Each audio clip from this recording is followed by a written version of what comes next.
ఈ రోజు కథ సుదర్శన చక్ర రహస్యం.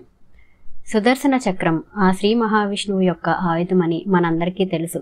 కానీ దానిని శ్రీ మహావిష్ణువుకి ప్రసాదించింది మాత్రం సాక్షాత్తు ఆ పరమేశ్వరుడు. అసలు సుదర్శన చక్రం ఎందుకు సృష్టించబడింది, దానిని పరమేశ్వరుడు శ్రీ మహావిష్ణువుకు వరంగా ఎందుకు ప్రసాదించాడు అనే కథ గురించి మనం ఇప్పుడు తెలుసుకుందాం. శివపురాణంలో సూత మహర్షి తన వద్దకు జ్ఞానం కోసం వచ్చిన వారికి సుదర్శన చక్ర రహస్యం గురించిన కథ గురించి ఇలా చెప్తాడు. ఒకానొకప్పుడు రాక్షసులు భూలోకంలోనూ మరియు దేవలోకంలోనూ అల్లకల్లోనూ సృష్టిస్తుంటారు. ఇటు భూలోకంలో మునులు చేసే యజ్ఞాలకు భంగం కలిగించడమే గాక యజ్ఞ ఫలితాన్ని దోచుకుంటుంటారు. అటు దేవలోకంలో ఇంద్రాది దేవతలందరినీ భయభ్రాంతులకు గురి చేస్తుంటారు. వారి ఆకృత్యాలకు అంతమనేదే ఉండదు. ఇంద్రుడితో సహా మిగతా దేవతలందరూ వారితో పోరాడి విఫలమవుతారు. అంతటా సకల దేవతలు తమను రక్షించమని ఆ శ్రీ మహావిష్ణువుని వేడుకుంటారు. వారి మొర ఆలకించిన శ్రీ మహావిష్ణువు ఆ రాక్షసులను సంహరించడానికి తన అస్త్రశస్త్రాలను వారిపై సంధిస్తాడు. కానీ అవి వారిపై ఎటువంటి ప్రభావాన్ని చూపించవు. అంతటా ఆ శ్రీ మహావిష్ణువు వారిని వధించే అస్త్రం కోసం ఆ పరమేశ్వరుణ్ణి సహస్రనామాలతో కీర్తిస్తూ ప్రతి నామానికి ఒక కలువ పువ్వుని సమర్పిస్తూ నిర్విరామంగా పూజించసాగాడు. కొంతకాలానికి ఆ శ్రీ మహావిష్ణువు యొక్క తపస్సుకు మెచ్చి పరమేశ్వరుడు దర్శనమిస్తాడు. కానీ ధ్యానంలో నిమగ్నుడైన శ్రీ మహావిష్ణువు ఇది గుర్తించడు.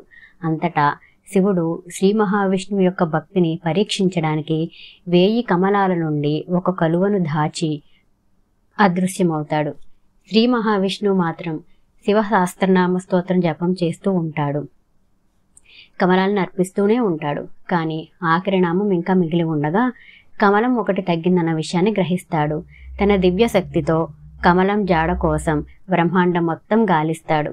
కానీ ఆ కమలం లభించకపోవడంతో పూజకి ఆటంకం కలగకూడదని కమలలోచనుడుగా పిలువబడే ఆ శ్రీ మహావిష్ణువు శివుని సహస్రనామార్చనలో ఆఖరి నామం జపించి తన నేత్రమునే ఆ కమలంగా అర్పించి పూజని పూర్తి చేస్తాడు. శ్రీ మహావిష్ణువు భక్తికి మెచ్చిన పరమేశ్వరుడు ప్రత్యక్షమై ఏం వరం కావాలో కోరుకోమంటాడు. మీ దర్శనం కలిగిన తర్వాత ఏం వరం కోరుకోవాలని లేదు స్వామి, కానీ మీ ఆజ్ఞని పాటిస్తూ నేను ఒక వరం కోరుతున్నాను. దేవతలను మరియు మానవులను హింసిస్తూ రాక్షసుల్ని సంహరించుటకు నేను ప్రయోగించిన ప్రతి అస్త్రం విఫలమైంది. కావున ఆ రాక్షసుల్ని సంహరించడానికి ఒక దివ్య అస్త్రాన్ని ప్రసాదించమని కోరుతున్నాను అని కోరతాడు. అందుకు పరమేశ్వరుడు తదాస్తు అని దీవించి తన తేజస్సు నుండి తిరుగులేనటువంటి ఒక చక్రాన్ని సృష్టిస్తాడు.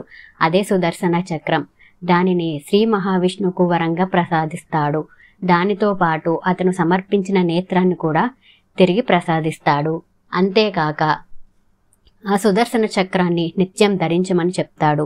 సృష్టిలో దీనికి తిరుగు ఉండదు. ఇది బ్రహ్మాస్త్రము వలె శక్తివంతమైనది. ఇది నీ ఆజ్ఞకు తప్ప ఇంకెవరి ఆజ్ఞను పాటించదు.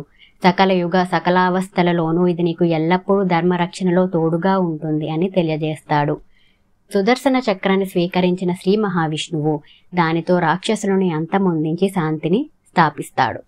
ఈ విధంగా సాక్షాత్తు ఆ శ్రీ మహావిష్ణువు అందించిన శివ సహస్రనామ స్తోత్రాన్ని పఠించిన వారికి, పఠింపజేసిన వారికి మరియు విన్నవారికి కూడా మోక్ష మార్గం లభిస్తుందని మరియు సాక్షాత్తు ఆ శ్రీ మహావిష్ణువే ప్రతిరోజు ఈ శివ సహస్రనామ స్తోత్రాన్ని పఠిస్తారని ఆ సూత మహర్షి వివరించాడు.